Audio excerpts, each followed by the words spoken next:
Today we are going on a yacht for an evening sunset cruise.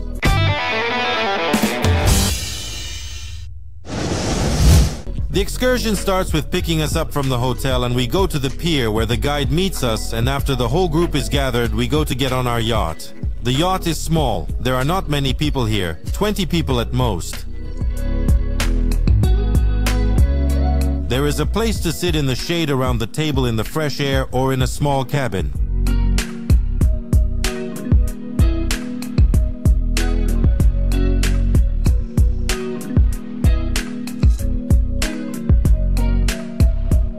For those who like to sunbathe, there are places to rest in the front of the boat. The catamaran is not fast, so it takes about 1 hour to get to Promtep Cape. On the way, the crew distributes fruit, wine, and drinks.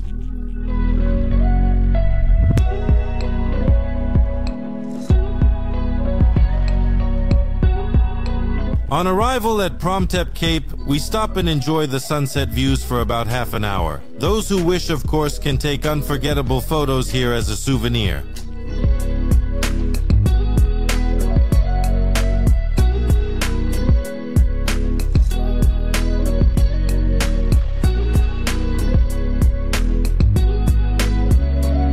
On the way back, we had dinner. For dinner, we had chicken steak, salad, fries, and sashimi with crab sticks. The return trip to Shillong Pier also takes 1 hour. In general, if you want a quiet sea trip on a sailing yacht, photos against the sunset, then you are definitely here. And we will see you on the next excursion.